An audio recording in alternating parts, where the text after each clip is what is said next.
نبينا محمد بن عبد الله وعلى آله وأصحابه ومن اهتدى بهديه واستنى بسنته إلى يوم الدين. Amma ba'd. Kita sambung pada muka surat 203 buku terjemahan Ihya Ulumuddin. Al-Wazifah Tsaminah, tugas yang ke-8, iaitu tugas para penuntut ilmu.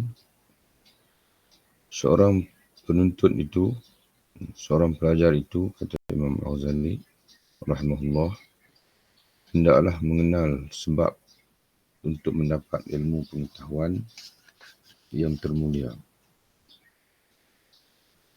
Jadi supaya kita berpeluang untuk menuntut ilmu yang baik, ilmu yang mulia, ilmu yang sebenar, maka kata Imam Ghazali rahimahullah, salah satu yang perlu kita ketahui ialah sebab, faktor. Apa faktor yang menjadikan suatu ilmu itu mulia? Yang demikian itu, kata Imam Ghazali, yang demikian itu dikehendaki dua perkara. Anna dzalika yuradu bihi syai'an. Jadi dua faktor yang menjadikan suatu ilmu itu mulia. Yang pertama, kemuliaan dari segi hasilnya. Hasil yang akan kita perolehi nanti adalah hasil yang baik ataupun yang mulia. Yang keduanya, kekuatan dalilnya, kepercayaan dan juga kekuatan dalilnya. Jadi dari sudut dipanggil sandaran ilmu itu sendiri. Yang pertamanya, apa yang kita akan perolehi dengan mempelajari ilmu tersebut. Yang pertama. Yang keduanya, sejauh mana ilmu itu kuat dari segi dalilnya, dari segi sandarannya, dari segi sumbernya. Hal itu seumpama ilmu agama dan ilmu kedoktoran. Hasil dari yang satu itu kehidupan abadi.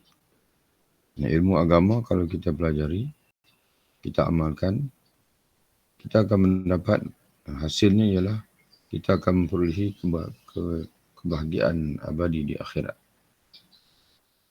Dan dari yang lain itu, termasuk ilmu kedoktoran pula, kalau kita pelajari, apa hasilnya?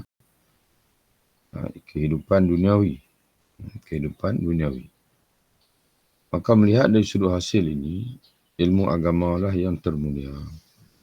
Kerana ilmu agama hasilnya membawa kepada kehidupan abadi di akhirat.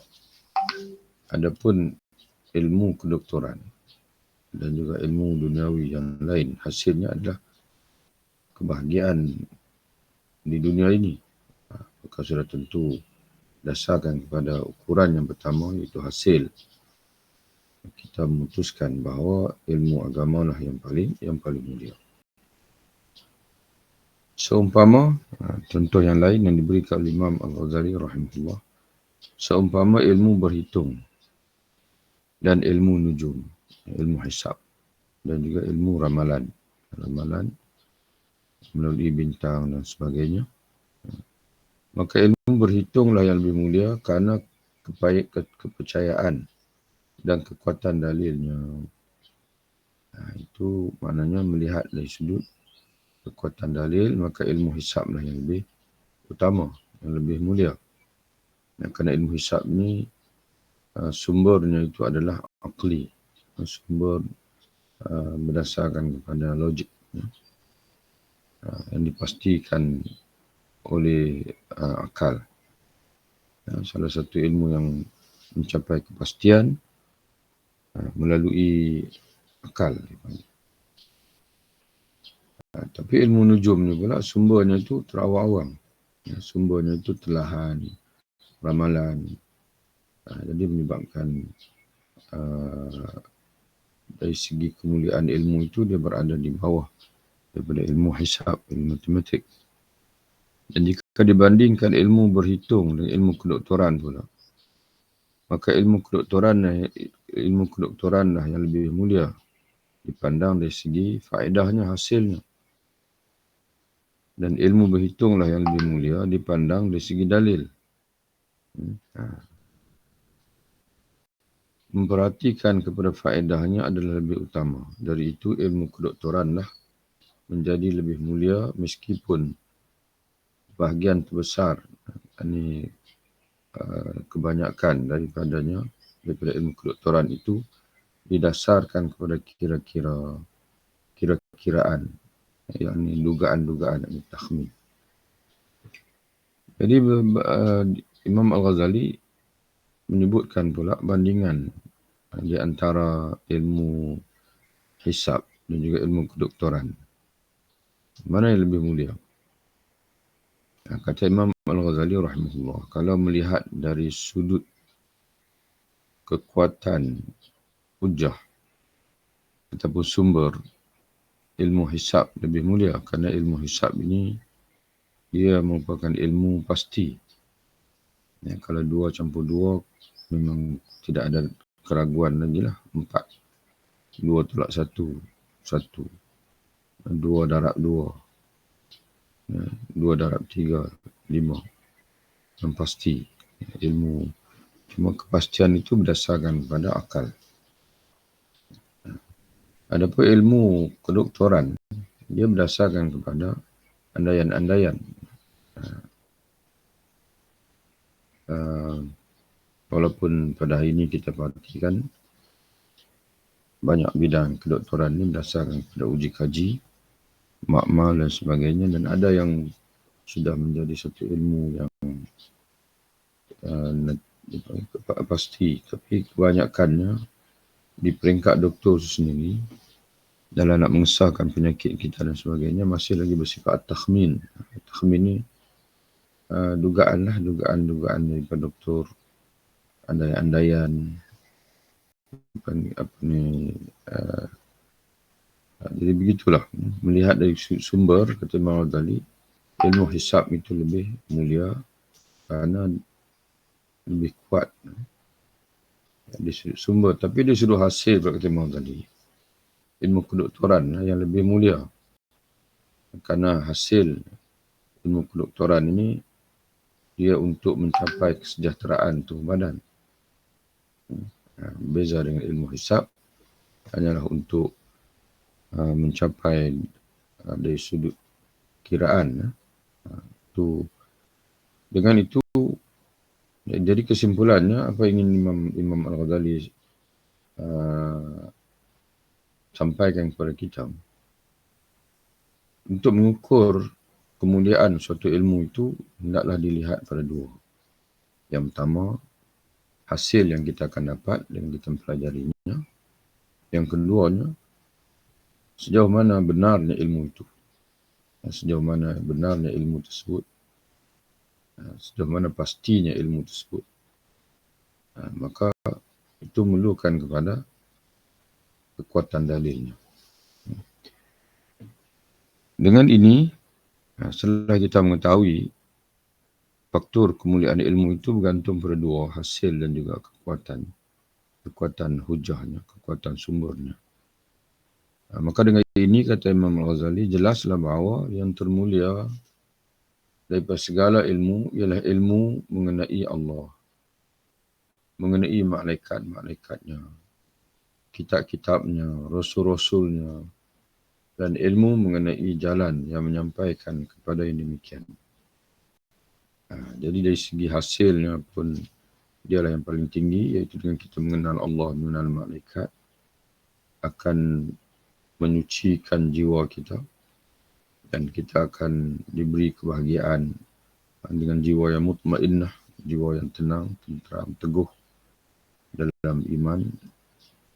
Kemudian bila kita mati, dapat mati dengan husnul khatimah, mati yang indah, yang elok, dan di akhirat nanti kita akan mendapat syurga, dan dalam syurga pula kita akan dapat melihat Allah Subhanahu wa Ta'ala. Ya, itulah betapa hebatnya hasil betapa bernilainya hasil yang kita akan dapat daripada mengenal Allah, mengenal malaikat, mengenal agama, mengenal Rasul dan sebagainya ini.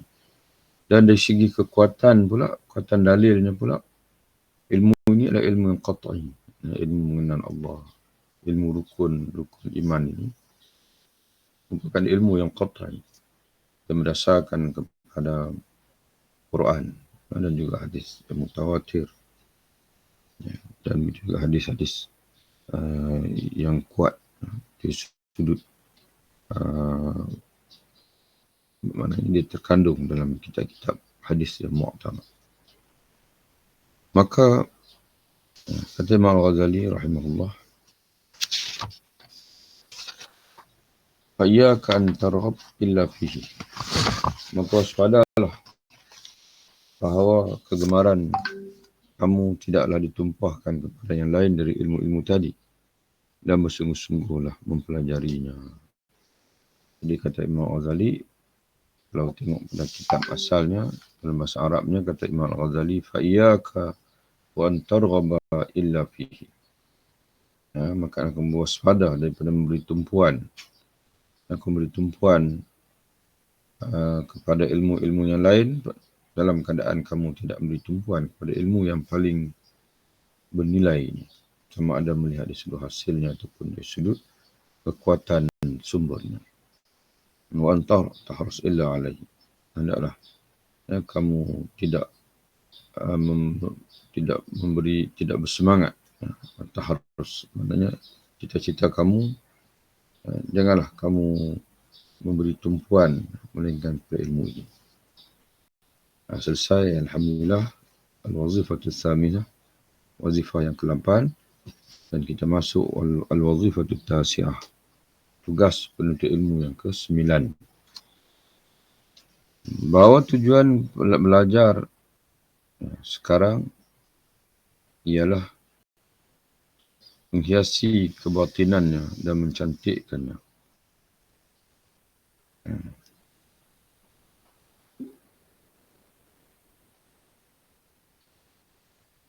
Dengan sifat keutamaan. Dan nanti ialah mendekatkan diri kepada Allah, mendaki untuk mendekati alam yang tinggi dari para malaikat dan orang-orang muqarrabin, yakni orang mendekatkan dirinya kepada Allah. Di dalam al-wazifatul tasi'ah, tugas yang ke-9 ini, Imam Al-Ghazali menyebutkan kepada kita, penuntut ilmu ni ada dipanggil tujuan. Tujuan yang sekarang, dia menuntut ilmu untuk mencapai tujuan yang segera sekarang ni. Bila dia mengaji saja, dia mencapai tujuan. Dan juga ada tujuan yang disasarkan fil ma'al, pada masa hadapan. Maka Imam Ghazali menyebutkan, ayakuna qasdul muta'allim fil hal. Hendaklah tujuan penuntut itu fil hali, di mana sekarang ini, mana setiap ketika dia menuntut ilmu, tujuan dia hendaklah tahliyata batinihi wa tajmilahu bil fadilah, untuk menghiaskan batinnya dan memperindahkan batinnya bil fadilah dengan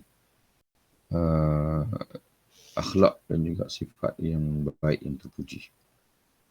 Itu Imam Ghazali sebut begitu. Bila-bila masa kita mengaji, hendaklah segera kita letakkan tujuannya bukan untuk menunjuk, bukan untuk memenuhi masa lapang dan sebagainya, tapi tujuan ialah untuk kita membersihkan jiwa. Wa fil ma'al, dan mudah-mudahan pada masa depan, fil ma'al, kita akan dekat dengan Allah. Ataupun di masa ke semasa, kita akan dekat dengan Allah. Wa taraqi, dan juga kita akan dapat mendaki ila jiwaril mala'il a'la, untuk berada berjiran, hampir dengan malaikat. Dengan alam al-mala'il a'la, dengan alam yang tinggi, yang terdiri pada alam malaikat dan juga alam muqarrabin. Jadi itu sebagaimana ungkapan dalam bahasa Arabnya. Dan tidaklah dimaksudkan dengan menuntut ilmu pengetahuan itu untuk menjadi kepala, menjadi ketua, untuk memperolehi harta dan kemegahan, untuk melawan orang-orang bodoh, yang mana untuk bertengkar, untuk berdebat dengan orang-orang yang kita rasa jahil, dan untuk membanggakan diri dengan teman-teman, mana teman-teman seangkatan lah sama-sama untuk ilmu. Nah, kamu tak belajar, saya belajar ini, gitu. Nah, kamu tak faham, belum memahami ilmu itu, saya memahami ilmu ini, ilmu tersebut. Itu bukan tujuan untuk kita belajar. Jadi kesimpulannya, hendaklah qasdul muta'alim, tujuan seorang pelajar itu, kata Imam Ghazali, dua lah. Yang pertama untuk membersihkan jiwa. Dan proses ini setiap kali kita belajar, itulah tujuan kita. Yang keduanya adalah untuk kita dekat dengan Allah. Dan yang ketiganya untuk kita mendaki martabat supaya kita ni dapat berada bersama dengan orang-orang yang diberi ketinggian oleh Allah Ta'ala, iaitu al-malaikati wal-muqarrabin. Apabila yang tersebut di atasnya, dan apabila yang tersebut di atas maksudnya,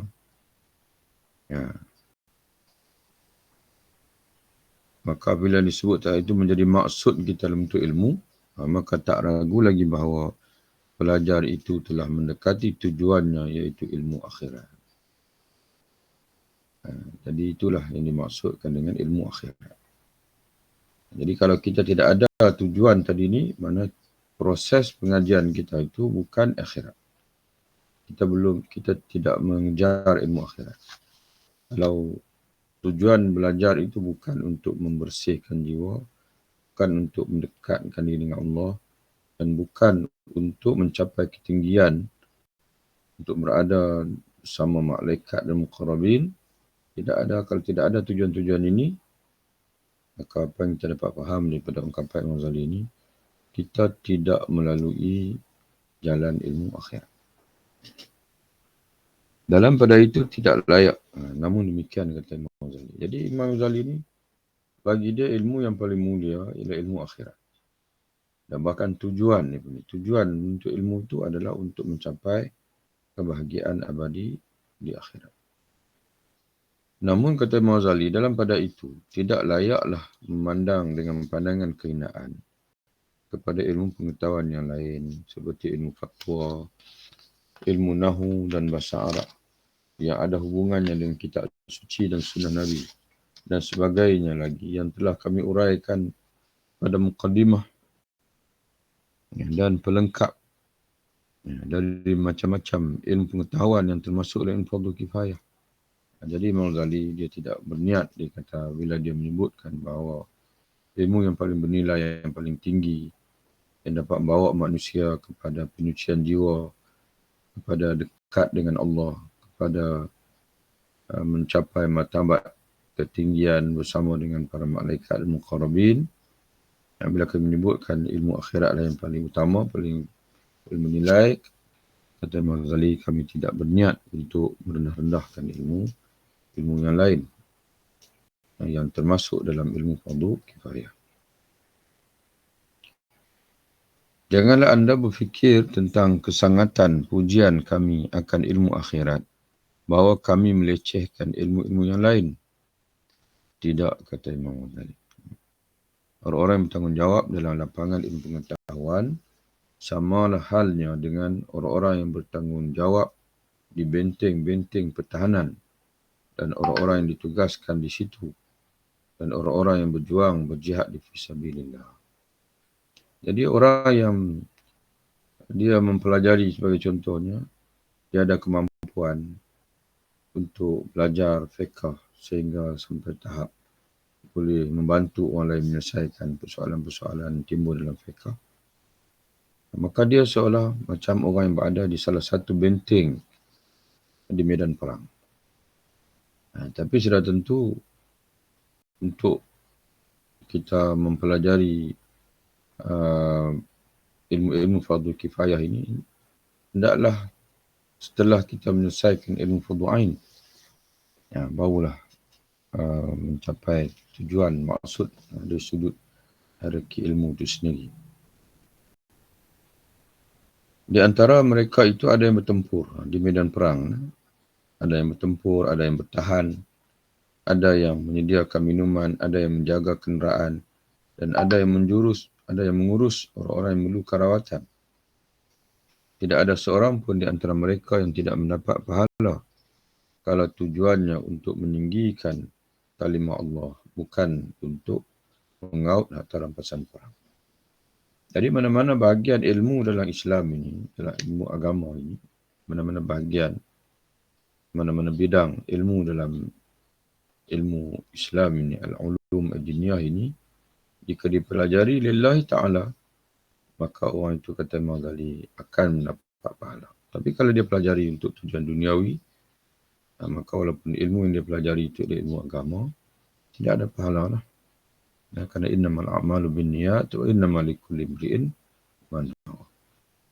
Jadi tuan-tuan sekalian, sebelum ini kita dah bertemu Imam Ghazali, dia mengkategorikan ilmu agama itu kepada beberapa kategori. Yang paling tinggi sekali dia panggil usul.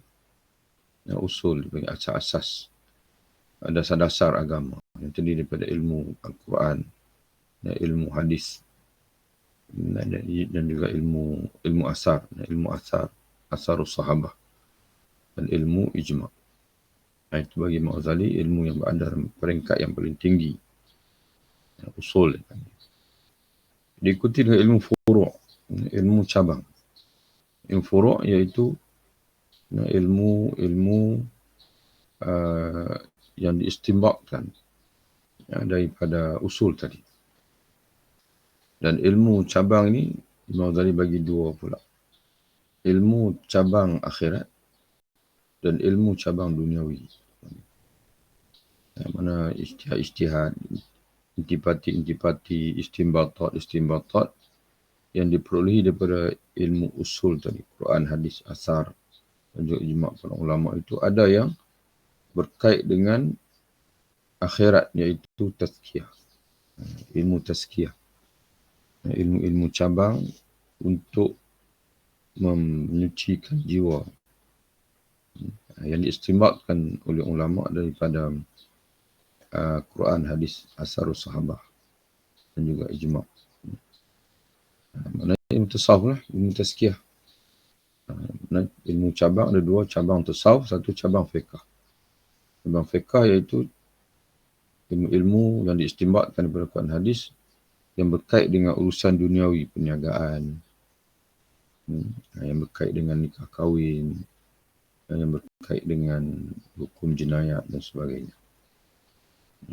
Dia ilmu agama juga, tapi untuk mengatur urusan duniawi. Kalau tadi ilmu agama, cabang agama untuk membersihkan jiwa.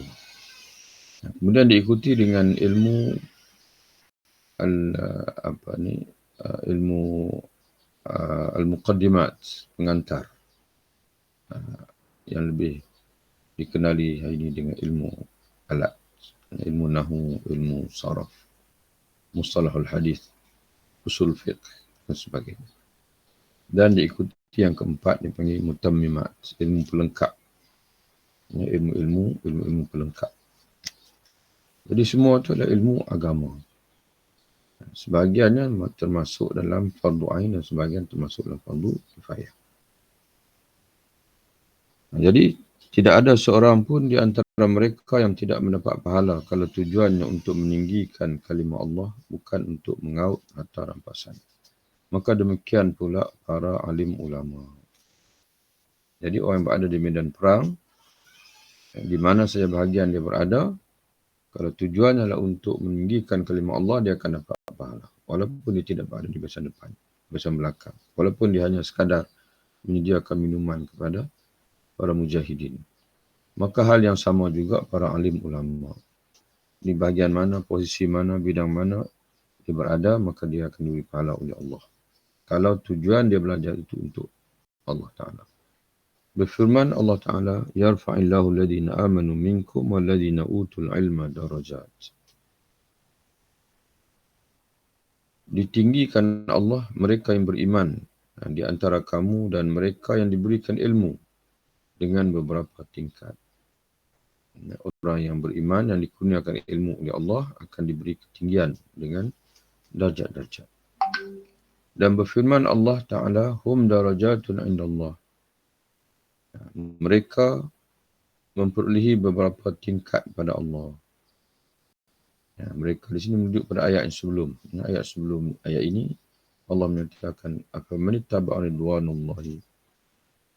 Afaman ittaba'a ridwanullah. Apakah orang-orang yang sentiasa mengikuti keredaan Allah, mencari keredaan Allah, kaman ba'a bisakhatin min Allah.